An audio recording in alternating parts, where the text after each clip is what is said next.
No age limit, no IELTS, fully sponsored work visas announce किए हैं Austria की government ने, और ये बात आपको उनकी ऑफिशियल वेबसाइट से देखने को मिल सकती है। आप अपने ब्राउज़र में जाके लिखें www.migration.gv.at। आपको ये चीज़, ये अपडेट्स पता लगेंगी कि गवर्नमेंट ऑफ ऑस्ट्रिया ने मल्टीपल प्रोफेशंस के लोग, मल्टीपल इंडस्ट्रीज़ के लोग, मल्टीपल क्वालिफ़िकेशन के लोग रिक्वायर किए हैं। अब उन्होंने अनाउंस किए हैं कि जो नॉन यूरोपियन रेजिडेंट्स हैं वो आएँ और इन स्पेसिफिक एरियाज़ में काम करें। तो बहुत ही हम सब के लिए एक गुड न्यूज़ है। जो लोग बाहर जाना चाहते हैं जॉब करने के हवाले से, सेटलमेंट के हवाले से, ये लिंक शेयर कर रहा हूँ ऑस्ट्रिया की गवर्नमेंट का। यहाँ पर मैंने लैंग्वेज को इंग्लिश किया है और ये अब आपको मैं सारा लाइव आपके साथ एक जो है वो चीज़ें आपको बताऊंगा कि किस तरीके से आपने सर्च करनी है। यहाँ पर मैं आता हूँ फॉर्म ऑफ इमिग्रेशन में। फॉर्म ऑफ इमिग्रेशन में मैं आऊँगा परमानेंट इमिग्रेशन में। परमानेंट के बाद यहाँ पर आपको सारी इनकी जो गवर्नमेंट की ऑफिशियल वेबसाइट है वहाँ पर आपको सारी स्पेसिफिकेशंस मिलेंगी। बात करता हूँ national wide shortage of skilled workers.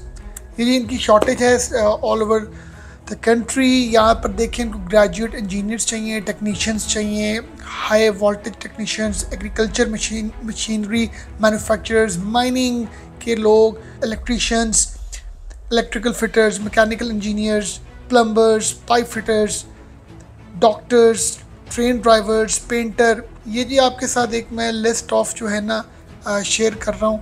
Carpenters, plumbers, construction, furniture carpenters, machine fitters. वहाँ की गवर्नमेंट को इन स्पेसिफिक एरियाज़ में लोग चाहिए। और ये लिस्ट आप जाएं, आप जाके देखें, आपको आइडिया होगा कि ये चीज़ उनकी गवर्नमेंट ने अनाउंस की कि हमें इन कैटेगरीज में लोग चाहिए। Bakers, educators, coffee and other food manufacturers.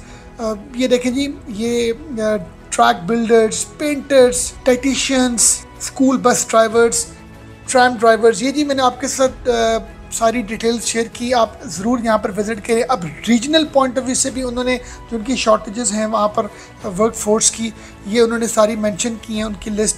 ये उनके डिफरेंट प्रोविंसेस में, डिफरेंट सिटीज़ में आपको ये रिक्वायरमेंट्स देखने को मिलेंगी।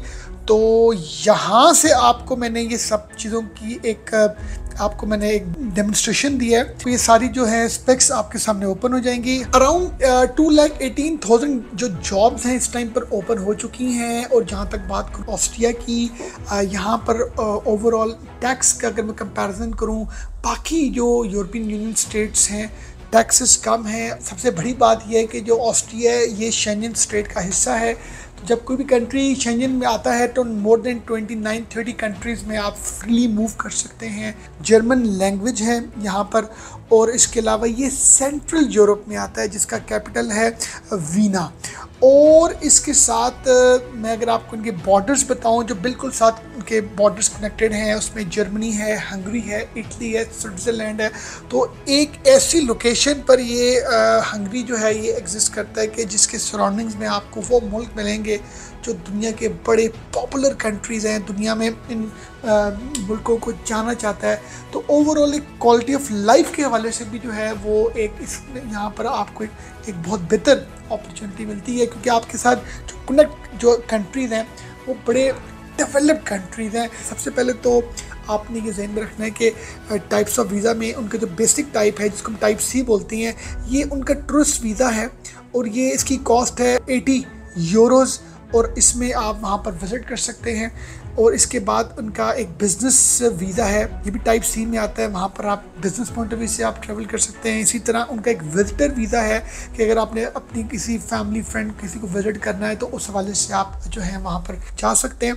तो उसकी भी कॉस्ट 80 यूरोज़ है। मगर बताने का मकसद आपको सिर्फ ये है कि आप जब भी कभी बाहर जाते हैं काम के हवाले से, जॉब करने के हवाले से, तो आपको पता होना चाहिए कि आपकी जो वीज़ा कैटेगरी है वो क्या है। हम रिलाई करते हैं एजेंट्स के ऊपर, जिसकी वजह से हमें काफ़ी ज़्यादा मुश्किलात का सामना करना पड़ सकता है। तो you have to very much clear about your visa type. तो हमारी आपकी जो टाइप है वो है type D. Type D basically इनकी वो कैटेगरी है जिस पर आप काम कर सकते हैं, काम ढूंढ सकते हैं। आप काम मिलने के बाद वहाँ पर आप पीआर अप्लाई कर सकते हैं, सिटीजन अप्लाई कर सकते हैं। तो टाइप डी आपने अपने माइंड में रखना है कि ये जो टाइप डी है ये वो वीज़ा है जो आप को काम के हवाले से, जॉब के हवाले से या बिजनेस के हवाले से आपको हासिल करना पड़ेगा।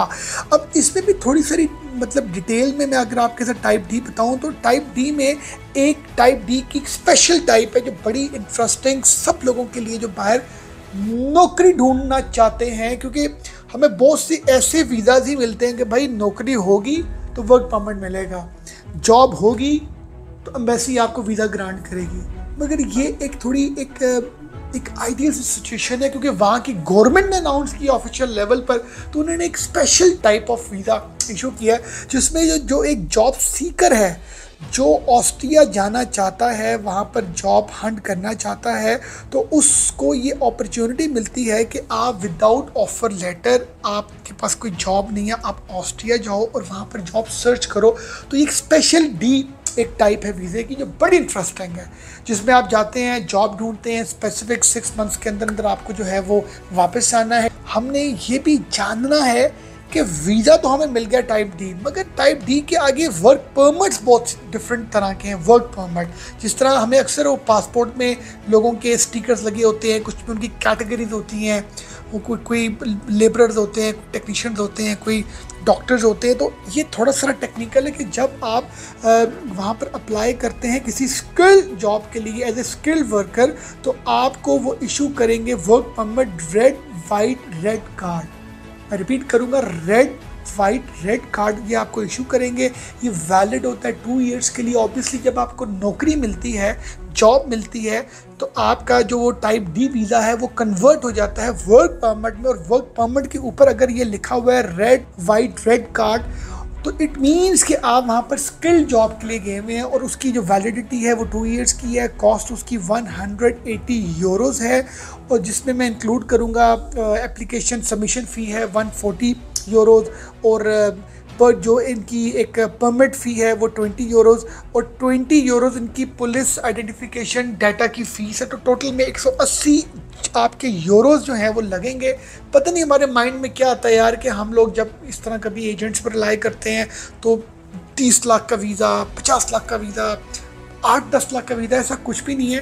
बड़ी नॉमिनल से फीसेस हैं, और ये गवर्नमेंट खुद अनाउंस करी। और आपने उनकी साइट पर जाकर, जो मैंने आपके साथ साइट डिस्कस किया माइग्रेशन की, उन्हीं की साइट पर आप वीज़ा अपना एप्लीकेशन फॉर्म फिल करेंगे, उसी की साइट पर आपने जाके एम्बेसी में आपको टाइम डेट आएगा, हर चीज़ उस साइट पर है, आपको किसी पर अप्लाई करने की ज़रूरत नहीं है।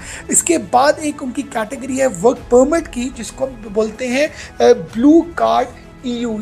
इसकी फ़ीस जस्ट 120 यूरोज़ है। इनका वर्क परमिट होता है 1 ईयर का, उसको हम बोलते हैं रिस्ट्रिक्टेड वर्क परमिट, और इसकी फ़ीस होती है 70 यूरोज़ की। क्योंकि आपको जब वो वीज़ा मिलता है तो उस वीज़े में एम्प्लॉयर पर डिपेंड करता है कि वो आपको 1 ईयर के लिए अगर आपको वो जॉब ऑफ़र कर रहा है, तो इट मीन्स कि आपका रिस्ट्रिक्टेड वर्क परमिट है। ऑब्वियसली एक्सटेंडेबल है। इसी तरह एक स्टैंडर्ड वर्क परमिट है कि जहाँ पर आपका एम्प्लॉयर आपको ऐसा वर्क परमिट देता है, जॉब ऑफर करता है, भाई तुमने 2 ईयर्स के बाद मैं इसको रिन्यू करूँगा तुम्हारे जॉब एग्रीमेंट को, तो इसको हम बोलते हैं स्टैंडर्ड वर्क परमिट। तो कोशिश करें कि जब भी जाएँ कोई जॉब लें तो एम्प्लॉयर के साथ अंडरस्टैंडिंग आप यही करें यार कि मुझे स्टैंडर्ड वर्क वीज़ा जो है वर्क परमिट मिले। ये वैलिड 2 ईयर्स के लिए होता है। इसकी कॉस्ट अगेन 70 यूरोज़ होती है। एक बड़ा ज़बरदस्त जो है वो वर्क परमिट की टाइप होती है, जिसको हम बोलते हैं अनरिस्ट्रिक्टेड वर्क परमिट। ये वैलिड होता है 5 ईयर्स के लिए। 5 ईयर्स के लिए इसकी कॉस्ट होती है 116 यूरोज़। अगर किसी के पास ये अनरिस्ट्रिक्टेड वर्क परमिट है तो इसका मतलब ये है कि उसके लिए फर्दर PR लेना, सिटीजनशिप लेना बड़ा ही आसान है। और इंटरेस्टिंग बात बताऊँ, आपके पास जो भी वर्क परमिट जिस भी कैटेगरी का है, रिस्ट्रिक्टेड, स्टैंडर्ड और अनरिस्ट्रिक्टेड, या आपके पास रेड वाइट कार्ड है, ब्लू कार्ड है, तो इट मीन्स कि आप अपनी फैमिली को अपने साथ रख सकते हैं। तो इसके साथ थोड़ी सी जो अंडरस्टैंडिंग है ना वो ये आपको करनी पड़ेगी कि जो रेड वाइट कार्ड है ये बेसिकली इसको हम रेजिडेंट परमिट कहेंगे, हम इसको रेजिडेंसी कार्ड कहेंगे, जो 2 इयर्स के लिए मतलब वैलिड होता है फॉर इंटरनेशनल स्किल्ड प्रोफेशनल्स के लिए, और यहाँ पर आप 2 इयर्स तक काम कर सकते हैं। ऑब्वियस बात है कि ये एक्सटेंडेबल होता है। तो अब थोड़ा सा समझना है कि हमें वीज़ों के हवाले से तो पता लग गया, और वीज़ों के आगे वर्क परमिट की टाइप्स पता लग गई। हमने अब जॉब लेनी कैसे है, हमने वीज़ा कैसे अप्लाई करना है। एक्चुअल में इनका सिस्टम है पॉइंट बेस्ड सिस्टम। इस पॉइंट बेस्ड सिस्टम को भी आपको समझने की बड़ी ज़रूरत है। आप इनकी माइग्रेशन जो इनकी साइट मैंने आपके साथ शेयर की है, यहाँ पर इनका पॉइंट कैलकुलेटर भी है। अगर तो आप एलिजिबल होंगे तो फिर आप जो हैं वहाँ पर जाके काम कर सकते हैं, और इन पॉइंट्स को मीट करना आपकी फ़र्स्ट टॉप प्रायोरिटी है।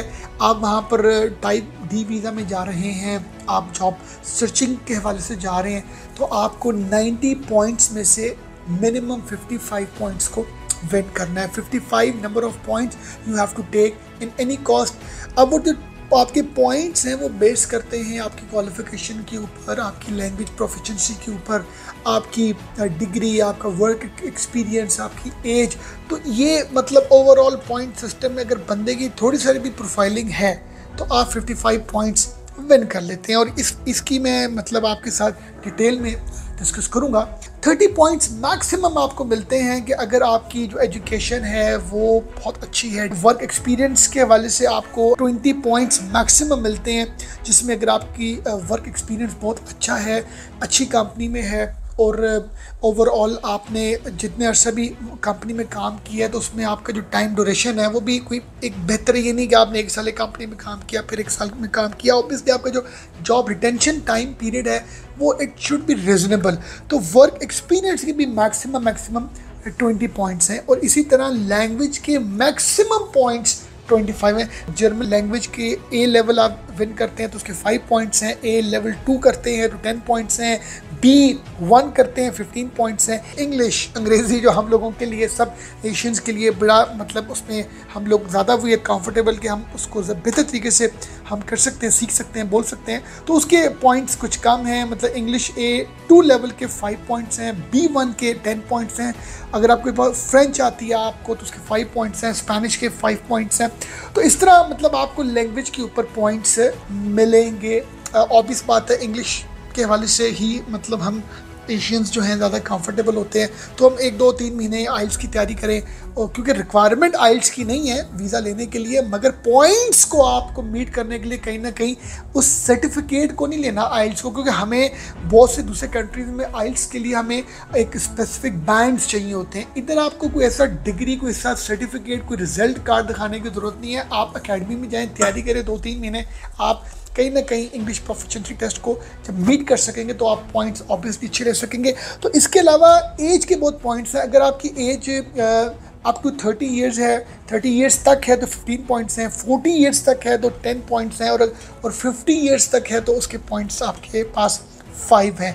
तो ये भी आपके पॉइंट्स मतलब इजीली हो जाते हैं। तो ये टोटल में अगर आप कहीं ना कहीं थोड़ी तैयारी करें लैंग्वेज के ऊपर, एज तो आपकी नहीं चेंज की जा सकती, बट ऑब्वियसली जो यंगस्टर्स हैं वो ज़्यादा मतलब इस तरह की अपॉर्चुनिटीज़ में इंटरेस्टेड होते हैं, तो 55 पॉइंट्स कैन बी वेन। थोड़ा सा आपको उस पर काम करने की ज़रूरत है। अब इसके साथ मैं बात करूँगा सबसे इम्पॉर्टेंट चीज़ की कि भाई सैलरीज़ क्या हैं। क्यों? क्योंकि जाना तो हम जाते हैं पैसों के लिए, अपनी ज़रूरियात को पूरा करने के लिए, एक बेहतर एक फ्यूचर के लिए। तो सैलरी वही है जो डेवलपिंग कंट्रीज़ जो हैं शेंजन के अंदर, जैसे जर्मनी है, फ्रांस, इटली, इस तरह की कंट्रीज़ में जो वेज रेट चल रहा है अनस्किल्ड का, जिसको हम बोलते हैं एक ऐसा शख्स जिसको पढ़ना नहीं आता, लोडर हो गया, कंस्ट्रक्शन वर्कर हो गया, क्लीनर हो गया, सिक्योरिटी गार्ड हो गया, बेसिक सैलरी जो है ना मिनिमम फॉर 8 आवर्स आपको 1500 यूरोज़ मिलती है, अप टू 2000 डिपेंडिंग अपॉन के। यार आपने कोई 1-2 साल वहाँ पर काम किया हुआ, आपको थोड़ा पता है, तो उस तरह आपकी सैलरी बढ़ जाएगी। बट बेसिक की मैं बात कर रहा हूँ। इसके साथ अगर मैं बात करूँगा सेमी स्किल्ड की, तो वो 2000 यूरो से स्टार्ट होती है अप टू 3500 यूरोज़। अगेन आप इलेक्ट्रीशियन हैं, प्लम्बर हैं, ड्राइवर हैं, मेसन हैं, कारपेंटर हैं, कोई भी आप किसी ऐसी स्किल सेट में हैं जो आपको थोड़ा सारा सुपीरियर करती है in terms of skill set, और इसी तरह जो स्किल्ड वर्कफोर्स है, स्किल्ड, वो ऑब्वियस बात है उनकी कोई इंजीनियर है, डॉक्टर है, अकाउंटेंट है, आर्किटेक्ट्स हैं, डाइटिशियन है, फार्मिस्ट हैं, तो उनकी मतलब per month salary around like 4,000 starting up to 10,000 up to 15,000 depending upon your education, your experience. तो ये सब चीज़ें वेरी करती हैं, और ये मैं बात कर रहा हूँ 8 आवर्स की। अब इसमें जो अनस्किल्ड सेमी स्किल्ड जो कैटेगरी है, ये जब ओवर टाइम करती है, वो 1500 वाला बंदा 1800 में चला जाता है, 1900 में, और जो 2000 वाला बंदा है वो 2400 में चला जाता है। तो ये जी एक बेसिक सी चीज़ें हैं। अब आपने अप्लाई करना है अगर वर्क परमिट के लिए, तो उसके लिए कौन कौन से इंपॉर्टेंट डॉक्यूमेंट्स आपको चाहिए। उसके लिए सबसे इंपॉर्टेंट है कि आपके पास एक वैलिड ऑफर लेटर होना चाहिए। जो ऑफर लेटर जस्ट एक लेटर हेड पर ना हो, उस कंपनी के, उस ऑस्ट्रिया के उस एम्प्लॉयर का, वो स्पेसिफिक उनकी फॉरेन अफेयर्स से, उनकी नोटरी पब्लिक से और डिफरेंट जो उनके डिपार्टमेंट्स हैं वहाँ से वो वेरीफाइड हो और टेस्टेड हो। तो उसके बाद जो यहाँ पर आप एम्बेसी में अप्लाई करेंगे तो उस डॉक्यूमेंट की, उस ऑफर लेटर की वैल्यू होगी। इसी तरह आप अप्लाई करेंगे उस वर्क परमिट के लिए। अब वो आप टाइप डी में किस कैटेगरी में कर रहे हैं, सारा आप डिपेंड करता है। रिस्ट्रिक्टेड में कर रहे हैं, अनरिस्ट्रिक्टेड में कर रहे हैं, तो वो वहाँ पर सारी वो आपको आइडिया होना चाहिए कि किस प्रोग्राम के लिए आप जो हैं वो अप्लाई कर रहे हैं। इसी तरह आपने वो ऑनलाइन एप्लीकेशन फॉर्म फिल करना है, कहाँ पर करना है, किधर करना है, वो मैंने आपको सारी डिटेल्स बताई थी migration.gv.at। इसी तरह आप जो हैं वो अपनी फिंगरप्रिंट्स, बायोमेट्रिक्स आपके होंगे, फ़ोटोग्राफ वगैरह, आपकी फ़ोटो स्नैप्स वगैरह ली जाएंगी, और आप उनकी एम्बेसी की फ़ीसेस पे करेंगे, जो फ़ीसेस मैं आपके साथ ऑलरेडी डिस्कस कर चुका हूँ। और इसके साथ आप की जो भी एम्बेसी है, कंसर्न एम्बेसी, वहाँ पर आप जो हैं वो अपॉइंटमेंट लेंगे, वो ही लेंगे जो मैंने आपके साथ साइट डिस्कस की। इनका जो वेबसाइट है migration.gv.at में जाके आप ऑनलाइन ये सारी अपनी एप्लीकेशन फॉर्म फिल करेंगे। एप्लीकेशन फॉर्म फिल करने के बाद आपको स्पेसिफिक एक डेट और टाइम वो अनाउंस करेंगे। उसके बाद आप सारे अपने डॉक्यूमेंट्स जो हैं वो वहाँ पर फिज़िकली लेके जाएंगे और आपका इंटरव्यू होगा। और अगर आपने उस क्राइटेरिया को मीट किया तो खैर से आपको 8 to 10 वीक्स प्रोसेस टाइम उनका है, तो आप समझें कि तकरीबन अराउंड कोई 2 मंथ्स तक आपको वर्क परमिट इशू हो जाता है एम्बेसी के थ्रू। जॉब हंटिंग के लिए बेसिक साइट्स हैं, लिंक्डइन है, इंडीड है, गूगल में जाएं, आप जॉब्स ऑस्ट्रिया लिखें। तो मैं आपके साथ नेक्स्ट सेशन में थोड़ी सारी डिटेल्स डिस्कस करूँगा कि कॉस्ट ऑफ लिविंग वहाँ पर क्या है, और वहाँ पर कौन कौन सी HR साइट्स हैं, और कौन कौन सी वहाँ पर कंपनीज़ हैं जहाँ से आप जॉब हंट कर सकते हैं। और कुछ मैं आपके साथ जो ऑफिशियल साइट है ऑस्ट्रिया की, उसकी भी बारे में कि पॉइंट सिस्टम को आपने कैलकुलेट कैसे करना है। तो ये सारी गपशप आपके साथ नेक्स्ट सेशन में होगी। कोशिश करें कि आप अगर इंटरेस्टेड हैं तो आप ज़रूर ट्रैवल करें, ज़रूर जाएं, जॉब सर्च करें टाइप डी स्पेशल में। अगर जॉब नहीं मिलती और अगर जॉब मिल जाती है तो टाइप डी ऑब्वियस बात है आपको मिलेगा। और क्योंकि इसकी सराउंडिंग्स में बहुत ही डेवलप कंट्रीज़ हैं, ओवरऑल यहाँ की इकॉनमी ऑलरेडी स्टेबल इकॉनमी है। कॉस्ट ऑफ लिविंग का अगर मैं कंपैरिजन नेबरहुड कंट्री से करूँ तो कॉस्ट ऑफ लिविंग भी कम है। अपना बहुत ख्याल रखिएगा। Thank you very much.